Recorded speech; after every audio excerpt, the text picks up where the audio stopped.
of the nation. I want to just pound one small little aspect that will stay with you for the longest time. That if your body is full of sugar, this artificial sugar that we have, you develop what we call an acidic stomach. An acidic stomach. And when your stomach is acidic, bacteria breeds in acidic environments. Viruses thrive in acidic environments. Bo Coca-Cola, bo Fanta, bo Sprite, bo cakes, bo biscuits, bo sweets, all these things that are artificial, they actually make your blood sweet. And when your blood is sweet, it is acidic. And then it breeds more viruses inside. On the contrary, if you eat the bitter herbs, such as lemons, such as garlics, such as gingers, and chlorophyll, in all these plants that are green, your body becomes alkaline. Say after me, alkaline. And even now, you can go to a laboratory lab and pick up the coronavirus and put it in an alkaline solution. It will not survive. Why? Because alkalinity kills bacteria. That's why they're telling us to drink water.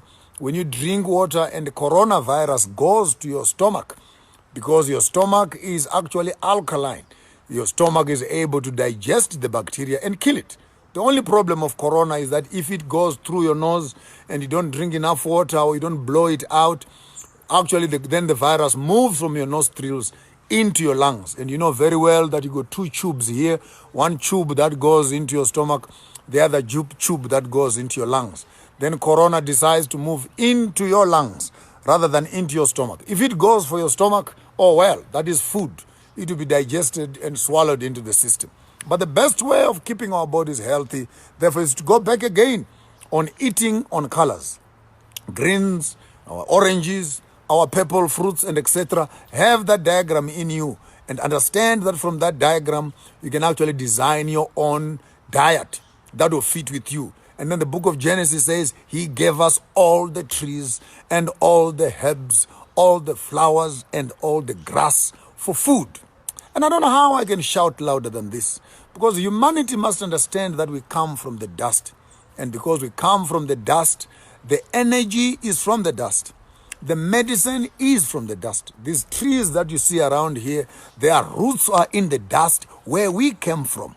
And they absorb all the various nutrients into themselves. Some in higher concentration, some in lower concentration. And when you combine these herbs in a certain way, you're combining these soils, these nutrients and these minerals. And when they come into your body, they activate your body system to begin to deal with certain types of diseases. So the myth that we have is that anyone who touches a root, anyone who touches a herb is a witch. Umtakati is a wizard, and etc. Well, doctors are wizards also, and vatakati, because they work with herbs, they work with roots, and they also work with plants and medication. My definition of umtakati is anyone who knows something that can cure you and something that can kill you.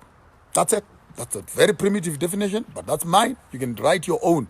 But if I sit right now and I can make a decision whether to poison you or to make you healthy, and I decide to make you healthy, then you clap your hands and say, I'm a doctor. But if I give you poison, what do I become? And tell me now that our doctors are real doctors. I beg to differ. While they are curing the headache, they are causing the colon to suffer. While they are curing the kidneys, they are collapsing the liver. While they're fixing the liver, they are messing up the lungs. While they're messing up the lungs, so the medication that we are taking right now, the problem we have is not the medication. They are the synthetic substances that they put inside those medicines. And these medicines, because they are not natural, the body cannot fully digest them and use them. Therefore, they push them to the liver or they push them to the kidney for cleaning up. And because they are plastic by nature, it's almost like you swallowing a plastic, hoping that your stomach will digest it. It cannot digest it because it's artificial. But if you eat these herbs natural as they are from the ground, because by nature they are made up of natural substances, your body has enough capacity to digest all natural herbs, all natural medications. It can convert them into energy and activate the other parts of the body that might be malfunctioning. And if there's any disease that is out there, it is treated by those. So maybe let's clean up this whole thing. I hear many people fantasizing about back to Eden, back to Eden. But when you come to back to Eden, how can you be back to Eden and yet you are scared of herbs? I mean all herbs, including the herb, yes, including marijuana. How are you scared of the herb? Oh, people will get drunk when they use marijuana. Get a life.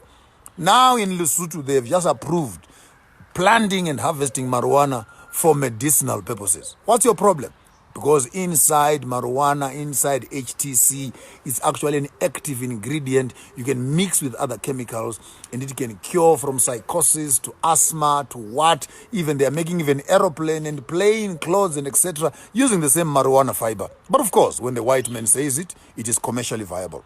When the black man says it, he's being irresponsible. You are teaching people to become drunkards. You are teaching people to become drug addicts. When I buy you a knife, I didn't say go around poking people and killing people. Go take it home. Cut a chicken, cut vegetables, wash it up and put it back in the drawer. Cut your orange and cut your mangoes and put it away. So why do you always think of the negative of the whole thing? Even the other day when I mentioned incense, half of you went mad, particularly the Christians. You're almost losing up your head. Fundis. So are you saying we must become witches? These things are being used by the witch doctors and for the spirit. Hey, shut up and listen. If this thing is able to kill airborne bacteria, what is your problem? And if you say you are a true Christian and you believe in the Bible and back to Eden, well, walk up to any mountain, get them pepper yourself, dry it yourself, and burn it yourself. Is tea not a herb that you are drinking? I need herbal tea. I need herbal tea. Who knows what is in herbal? Give me some Chinese green tea. Do you even know what green tea is inside those green trees? So we need to start understanding that there are indigenous African methods of healing that we've been having on the table. And I said this in one of the videos, I'll say it again for the purposes of corona that is with us, that if, for example, sanitize your environment, sanitize the air you are living in. And not only that, if you feel your chest is getting a bit heavy, boil some water, get some guava leaves, get some gum tree leaves, put them in a hot bucket, take a big blanket, cover yourself and fumigate that bacteria out of your system. In case you feel your body is becoming a little bit weak, walk up to the market in town. There's no need for a witch. Go and buy the African potato, buy some garlics, buy some ginger, put it in a fruit blender mix it up for yourself and toxic that bacteria out of your system. There is nothing poisonous about our herbal stuff. Just do everything and do it in moderation. In as much as you can take all the good tablets and drink all of them, will you not have committed suicide? So don't come around with those weak lines of telling me that the whole issue is that Christianity has taught the African that African things are inferior to the tested European test tube technologies. And at the end of the day, you must understand this, and I'll say it louder. I wish Dr. Selby was still around with us. The hospitals and the pharmaceuticals, their business is not your health. Your sickness is their business, if that makes sense. They are not in the business of making you well. They are in the business of making money out of your sickness. So even this coronavirus, for example, there are thousands of pharmaceutical companies right now who are busy polishing up their hands, picking up some human beings and testing their small little drugs on them. They are coming here, even here to Africa. They'll be coming very shortly, trying to test and punching in up some vaccines and etc. and seeing how human beings behave after they failed them on the rats and the pigs. But we cannot always become guinea pigs of Western civilization. Some solutions are as close to our doorsteps as is our plants to our gardens. So convert some of your gardens into herbal gardens. Go to the market, go to the bushes, find out what works for what. Create a small little column in your yard. Plant your lemons, plant your guavas, plant your gingers, plant your garlics, plant your African potatoes, plant your mints, plant your everything else. As your wife is cooking, as a man just becoming naughty a little bit, go to the garden, pick up some shrubs of mint. And the Indians do that. Have you eaten Indian foods? You find bushes and shrubs inside the things. You eat, chew something. What is this? That's Indian food. And we all love Indian food. But they season their foods with lots of spices and garlics. So there's nothing wrong. And if you can look back in your history again, business of the world started through the trading of spices. Now you hear it. People would travel all around the world looking for spices so that they can add to their food. And now for Africans to go to the shop to look for spices, I think you're sick in your heads. For the best spices are these shrubs and these bushes that are around here. We grew up as young boys eating berries when we go herding cattle, eating some certain shrubs, picking up some certain plants and chewing them all around, brushing our teeth with some certain pieces of stick. When you get bitten by a snake, you take that, bite your thing, spit on the ground, bite your thing, take some little herb there and bandage when someone is cut by something. We even know some trees that have paste that we can put around, and when you close it up there and it heals, even the cut cannot be seen at all. And all this in the body, the beautiful part is that the body is able to deal with natural medication. So if I fail to say anything for today, I'm only saying organic is life. Go back to basics. Go back to basics. When you have 1 glass of juice, please take 6 glasses of water. When you have 1 small little piece of cake, have a whole dozen of ginger and garlics so that you can detox your body from the poison that you are paying for. This is the most painful part. The African has to pay to be sick. We pay to be sick. We pay to buy diseases and fill up our fridges with sicknesses. Maybe the poorer we are, the more healthier we become. Back to mdoho, back to peanut butter.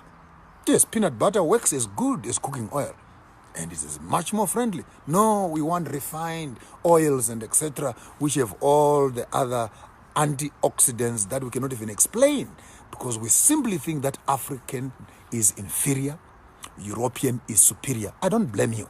That's what they taught you in creche. That's why they gave you a white little doll and you spend all your time putting ribbons on it. And no matter when you grow up also, you want to perm your hair to look like your doll that you were young. Am I dealing with teenagers here? Am I talking to kindergarten kids who are still being controlled by the theories of their kindergarten school? But true as it is, many of us have not outgrown the pictures of beauty that we were taught, the pictures of health that we were taught, the pictures of affluence that we are taught. Now here you are, 30 years, 40 years, 50 years old later, and you still argue with me like you're in your kindergarten class. It's high time we wake up to learn that knowledge is not in the future. Knowledge is in the past. Why do I say that? Because the old people experimented on it, tried it, and it worked. If you want evidence, visit the past. Ignorance is in the future.